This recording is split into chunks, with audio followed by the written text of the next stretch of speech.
What's up everyone, hope you guys are having a great day today, or night, I don't really care. Anyways, today we're going to be looking at our very special friend here, crapgamer. Now, I'm sure all of you have heard of crapgamer. He's basically an Xbox fanboy turned Sony fanboy overnight, and now he's posting these stupid takes where he drags out the entire video to 10 minutes, filling it with long pauses, and then the classic 10 seconds of silence at the beginning of every one of his videos.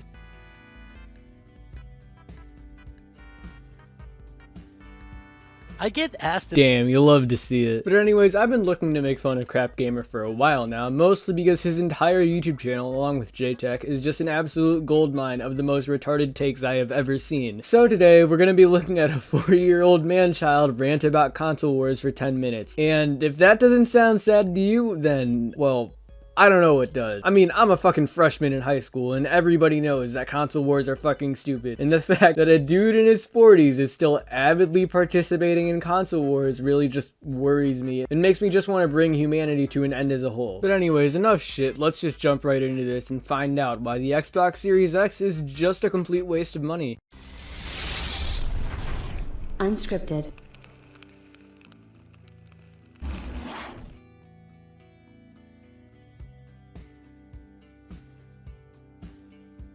I get asked this question a lot. Which console should I get? The PlayStation 5 or the Xbox Series X? And to be honest, it's a pretty simple question to answer, and I'll definitely get into the specifics. Guess what he's gonna say? Can you guess? Maybe his entire last 6 months of videos will give you a hint.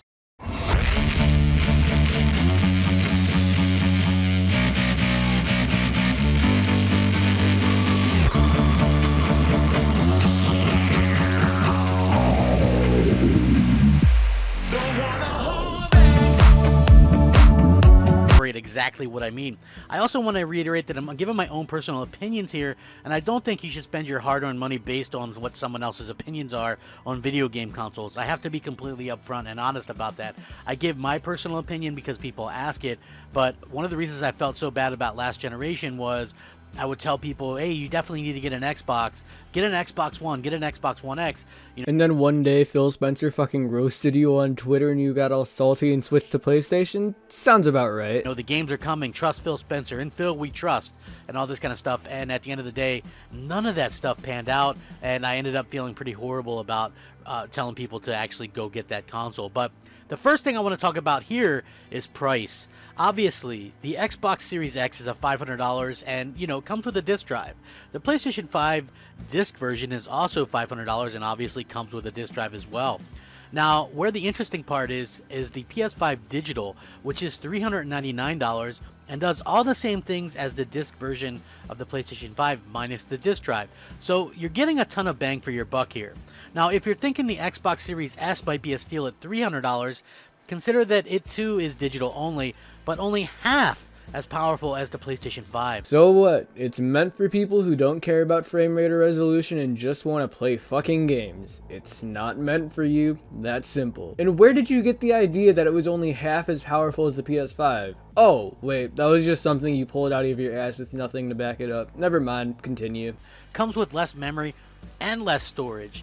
Don't cheap out for the Series S. Spend an extra $100 and get a true next-gen experience with the PlayStation 5. Once again, meant for people who don't give a fuck about frame rate or resolution, and that $100 can be much better well spent on actual games instead of paying an entire extra $100 for frame rate that some people just don't care about.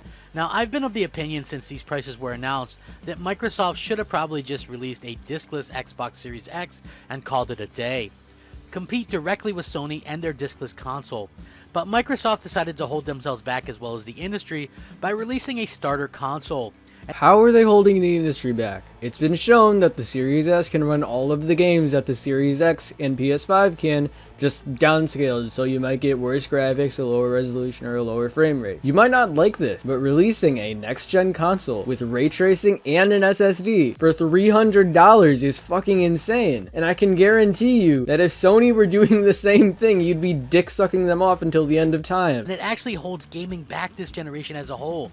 It's not a good look. So if you're a digital gamer, you're saving $100 and getting more bang for your buck by going with the PlayStation 5 Digital. It's what I recommend to people that were digital already this past generation. You can't go wrong with it at all. Now, I think we should talk about the tangibles, like the design of the consoles as well as the OS and things of that nature. I feel like the design of the PlayStation 5, though bulky, is truly something Sony put a lot of thought and effort into. And I, on the other hand, think it's the most retarded looking PlayStation design I have ever seen. Why is it white? Why is it so damn big? Why is it glossy so now if you touch it twice it'll end up looking like a hooker from the 90s? And don't get me started on the fucking placement of the disk drive, making the console look like it's gained an extra chromosome or something. It looks very much like a futuristic design of a next generation console. I don't know, kinda reminds me of the special ed kid down the hall from my math class. Microsoft, on the other hand, seems to have went very basic and didn't seem to put very much thought into the design of the Series X or the S. Once again, I honestly like the Series X's design way better than the PS5's. For one, it doesn't stick out, doesn't look like it's gained an extra chromosome. It's a minimalist design which I really like. It would actually fit in my entertainment center, unlike the PS5. It's black, which I personally really like the look of black consoles rather than white ones. Although, to be fair, the Series S looks so biracial that I get the feeling it's about to start touching kids and singing Thriller, but at the same time, it's small so you can just hide it behind your TV and never have to look at it again. Both are very uninspiring to say the least. And while the looks of these consoles certainly aren't the be-all end-all, I feel like it does show that one company is a bit more passionate about how it does things. You act like somebody is not gonna buy a PS5 or Xbox Series X because they don't like the design. Jesus fucking Christ. We can also look at the effort put into the operating system and the UI, which have been redesigned by Sony on the PlayStation 5 completely. Yes, because the glorified menu screen can be said as a reason to buy a PS5 over an Xbox Series X. Nobody gives a shit that the UI is different on the PS5. I honestly like the PS4's UI better because you could actually use themes on that to make it look as cool as you want it to be. And Xbox, once again, has the minimalist design on the Series X and whatever the fuck. I don't fucking know the Xbox names anymore. God, what the fuck.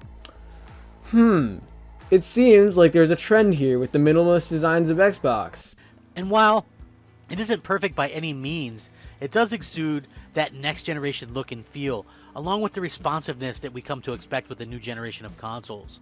On the other hand, Microsoft is literally using the same UI and OS that people have been using on the Xbox One for years. And yes, I can confirm that it's still actually in beta form. Who the fuck cares? It's a menu screen, for God's sake. If you bought an Xbox One in 2013, you know the dashboard was still in beta. And here in 2021, the dashboard on Xbox Series X and S are indeed still in beta form. We can also look at the thought put into the new controllers. While Sony redesigned the DualSense controller from the ground up to take advantage of really exciting... Oh dear God, he's really gonna go with the whole argument that the features in the PS5 controller aren't anything more than useless gimmicks, some of which have already been used in the Switch, PS4, or Wii. Next generation immersiveness and feeling, Microsoft literally put out the same controller they've had for the previous 7 years, but this time with a nifty share button on it that 2013 called and wanted back. So again, judging by design and implementation, Sony definitely tried to make something that not only looks next generation, but also behaves like next generation.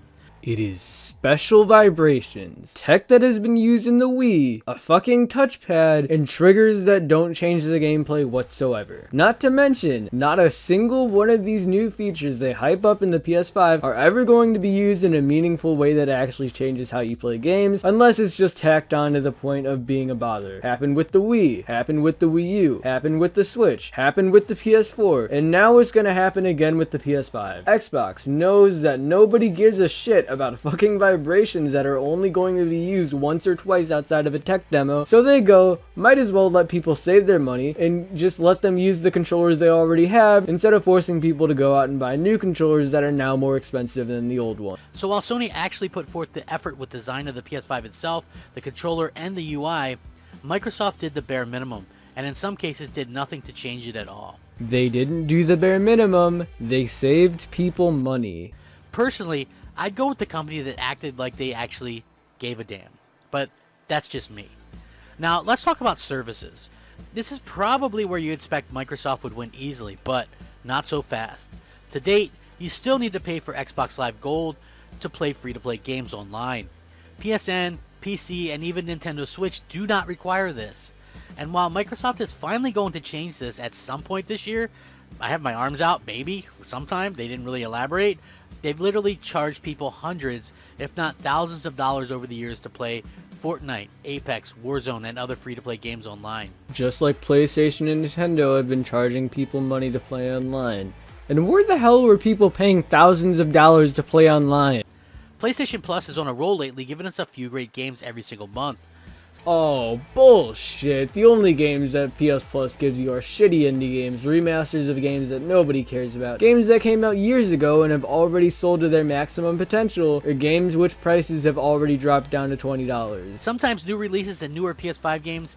Meanwhile, Games with Gold has turned into a joke that gives us the worst of the worst in indie titles. And what's the difference about PlayStation? You want to look at the PS Plus games for this month? FF7 Remake, which, okay, but that came out about a year ago, and those who were going to buy it have already gotten it. Farpoint, Marquette, and Remnant, which I have not heard of a single one of those games. And Xboxes are Breakout, Vala, Metal Slug 3, and some pirate game whose title I can't make out. But the point is, the selection of free games they give you has always been complete dog shit for both Sony and Microsoft.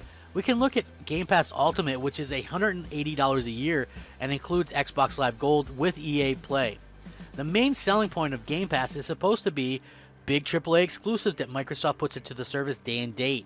But as of this time, they haven't released a big AAA exclusive in Game Pass for over 550 days now. The Medium, hello. The last being Gears of War 5 on September 6, 2019. Hello. Now, it'll be well over 2 years by the time Halo Infinite finally releases and breaks that streak. Now, let's look at PS Now. This is, of course, a service with over 800 games. Bitch is really trying to claim that PS Now is better than fucking Game Pass? Really? Oh my god, no. No. Oh my god. So with PS Now you get fucking Horizon Zero Dawn. With Game Pass you get fucking Doom Eternal. You're gonna try to fucking compare Horizon Zero Dawn to Doom Eternal? Really? Oh no. Well over 300 PS4 games that can all be downloaded and played just like Game Pass. And actually, they share many of the same third-party games. You could get a year of PlayStation Now, a year of PlayStation Plus, and a year of EA Play for $150. And that would be $30 cheaper than Game Pass Ultimate and offer you over 1,300 games to play. Except you're missing the fact that most of PS Now's library is older games that everyone has either already played or don't give a shit about. While on Game Pass, there's Minecraft, Doom Eternal, Dishonored, fucking New Vegas, the entire Halo collection, Red Dead 2, The Witcher 3, Resident Evil 7, the entire Gears collection, and probably a lot of other shit I'm missing for only $10 a month. That is a hell of a deal. It's games people actually want to play, unlike the shit they give people on PS Now. Sure, there's no big AAA first-party Sony exclusives day and date, but Microsoft hasn't done that themselves in nearly 2 years anyway. Medium and Minecraft Dungeons, and then there's Halo Infinite coming out later this year. So for $150 a year, you can get access to 1,300 plus games on PlayStation, that nobody gives a shit about. or for $180 a year, you can get access to around 300 on Xbox. The choice might not be as one-sided as you originally thought. When you look at PS Now's collection, you'll see there's so much shovelware, so many shitty indie games that I don't give a fuck about. And then when they finally put an actual good game on there, like Persona 5, they take it off a few months later, never to be seen again. Not to mention, it's not even royal. Game Pass, once again, New Vegas, Skyrim, Oblivion, Morrowind, Doom Eternal, Dishonored, Halo. Not to mention, every Xbox game is going to be coming out to Game Pass the same day it comes out. And I think a lot of people will find this statistic very enlightening. Now, I think everyone will agree, or at least they should agree, that the most important thing about game consoles are the games. The thing that differentiates these consoles are the exclusive games, or the console exclusive games. Which every single PlayStation exclusive, except for Bloodborne, can basically be watched on YouTube and you'll basically get the exact same experience. This is absolutely where Sony completely dominates Microsoft every single time. Yeah, allow me to press X to doubt when people say that Uncharted Drake's Fortune is better than fucking Halo 3. And honestly, it doesn't matter how many studios Microsoft goes out and buys, Sony seems to have the leadership and talent to output games to put Xbox games to shame. I've said this in pretty much every single PlayStation fanboy video I've made, and I'll say it again. PlayStation exclusives aren't that good. 3 games have genuinely left an impact on me the same way games like The Witcher 3, Breath of the Wild, Doom Eternal, and have, those being The Last of Us 2, and Persona 5. That's it. The rest range from mediocre to fucking Days Gone. Now, in particular in the AAA genre, Sony is well known for immersive, amazing storytelling and Game of the Year winning titles like God of War, The Last of Us Part 2, Ghost of Tsushima, Uncharted 4, Horizon Zero Dawn, Spider-Man, Bloodborne, Demon Souls, and more. Spider-Man and Ghost of Tsushima are fun, but the stories are overrated as shit. Demon Souls, Bloodborne, and God of War I haven't played yet. And The Last of Us 2 is once again the only game he lifted that actually left an impact on me. And Microsoft used to be known for great franchises like Halo, Gears of War, Forza, and Fable, but honestly, they've seemingly lost their way even with those franchises, as they're mostly being created by development teams that had nothing to do with the originals. Yep, that's why people over at 343 are very clearly taking heavy inspiration off of Halo 3 for Halo Infinite this year. Like, Halo 5 was dog shit, and a lot of Xbox exclusives are too, but you think Knack or Days Gone are any better than the shit Xbox pulled out of their ass in the 8th gen? Like, I'll be fair, there were certainly more good PS4 exclusives than there were Xbox this gen, but at the same time, the games I played on PS4 that left an impact on me were The Last of Us 2, and Persona 5. And Persona 5 and the original Last of Us were both PS3 games, so technically that's only one game that's exclusive to the PS4. You see what I mean when I say PlayStation exclusives aren't as good as these fanboys like to say? And over the past 7 years, Microsoft has put out their least AAA exclusives and worst reviewed exclusives in their history. Once again, they haven't even bothered to release a true AAA exclusive in around 550 days or so. And how do games being exclusive matter? Does a game being an exclusive somehow make it a better game because you just have the validation that only you, the person who bought an overpriced piece of plastic, can play it? No, because that doesn't make any fucking sense. Depending on when you see this video, it could be even longer. The last AAA exclusive from Xbox Studios was Gears of War 5 on September 6, 2019. Right now, Xbox Studios is known for releasing half-finished, low-rated games like State of Decay 2, which sits at a measly 66 Metacritic. Of course, who could forget Crackdown 3, which according to Phil Spencer was going to sit next to Halo and Gears of War as a big franchise, and now sits at a measly 60 Metacritic. And of course, nobody can forget Bleeding Edge, which also sits at a 66 Metacritic itself. Now, obviously not all Xbox console exclusive games scored this terribly, but it's pretty shocking to see how many scored in the 60s this past generation. Meanwhile, 2 of the past 3 years have seen PlayStation exclusive games win Game of the Year. That's incredible. It's not just about the exclusive games either. It's getting time content, time DLC. Oh no. Is he really about to defend the bullshit that Sony pulls when they pay off developers to not put their games or content on PC? Dear God, this man needs some fucking therapy. Content first. It's such an important part of any console ecosystem. And Sony leads the way with a very aggressive style of going about and getting these types of games. Take the past couple of years as an example. Final Fantasy VII Remake was an exclusive on PlayStation 4, selling over 5+ million copies, and still hasn't been confirmed to go to Xbox at any time. Deathloop and Ghostwire Tokyo are both year-long exclusives on the PlayStation 5 this year, and won't go to Xbox until next year. That is a brilliant and bold tactic and strategy, and it doesn't stop there. Project Athia from Square is at least a 2-year PlayStation 5 exclusive, and Final Fantasy XVI is also a PlayStation 5 exclusive for at least some amount of time, most likely a year. And before anyone goes on a tangent about how it's anti-consumer, it's not. It's pro-PlayStation more than anything else. Fucking Christ, dude. I can't with this shit. How the fuck does gatekeeping your games to your platform help anyone aside from the console manufacturers? It doesn't help the people on PlayStation because the fact that nobody else can play a video game doesn't make it better. Doesn't help the developers because they can't release their game on an entire platform, sometimes even two. And obviously it doesn't help the people on Xbox, PC, or Nintendo because they can't play these games. It's not even a pro PlayStation. Being quote-unquote pro PlayStation would be spending the money they use to make games exclusive and maybe using that money to make online free so I don't have to waste $60 a year to play a game I already paid for. It's a business, and keeping your fans happy is a part of that business. How the fuck are they keeping people happy? They're just gatekeeping games to PlayStation and giving people less of a choice where to play these games. It could even get exclusive demos like Resident Evil 8 or timed game modes like with the Call of Duty deal. For one, with the Resident Evil 8 demo, like, anyone's gonna buy a PS5 for a fucking demo that you can watch on YouTube. And then the Call of Duty shit, dear god. Is he really trying to say that paying $60 for a game with less content than other versions of the game, simply because you decided to play your game on a different platform, is in any way not anti-consumer? But at the end of the day, it's on these companies to recognize why we buy these consoles in the first place, and they have to recognize that content is always king. Spare me the talk of, but Microsoft has 23 studios now. I mean, they do. The Bethesda buyout was fucking insane. And I hate to break it to you, but in terms of gameplay especially, Doom Eternal absolutely shits on every single PlayStation exclusive. That's all well and good.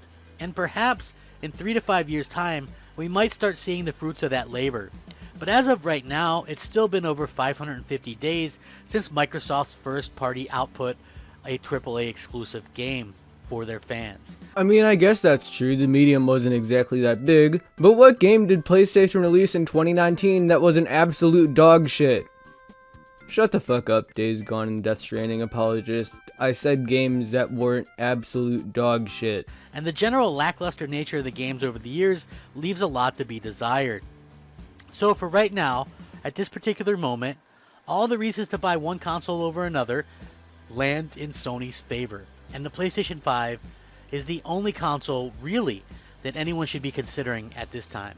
The Switch? Hello? It has actual gameplay focused exclusives. You can take it wherever the fuck you want. It has games a million times better than anything PlayStation has ever put out. And yeah, you're not getting as many AAA third-party games as you would with a PS5 or Xbox, but you think fucking Horizon Zero Dawn can compete with the likes of Zelda Breath of the Wild? Or fucking PlayStation All-Stars Battle Royale can compete with Smash Bros? I personally have put less than 15 hours of gaming into my Series X. No shit, because you're a fucking PlayStation fanboy. There's just no need for it right now.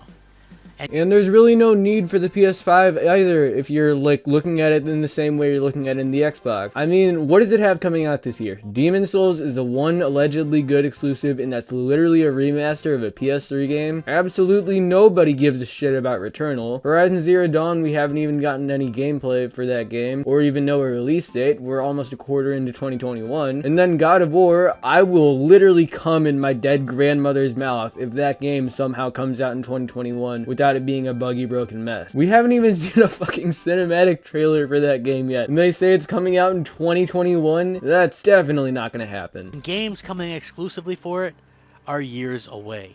That's very unfortunate. Luckily, Sony was there to do what they always do.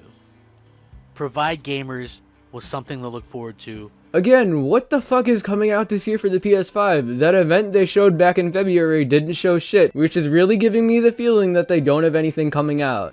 You never have to temper expectations, and we can just game on. In my opinion, the only console worth getting right now is a PlayStation 5. Let me know what you guys think. Thanks for watching. Have a great day. crapgamer, out. Unscripted. Okay, why the fuck does he just use the same exact intro as his outro? I mean, come the fuck on. At least back when I was in 7th grade, I at least had a different intro and outro, for fuck's sake. Anyways, that was really fucking painful to watch, but I just feel enlightened and now see the light of the PlayStation brand shining on me. I mean, thank God for PlayStation. Heil Sony. Heil Sony. Heil Sony. Anyways, I hope you guys didn't gain too many chromosomes for watching this middle-aged man talk about console wars for 20 minutes, and thank you all all for watching and supporting me. The channel has been doing insanely well these last few months, and I cannot thank you guys enough for that. So again, thank you guys for watching, and I hope you guys have a great day.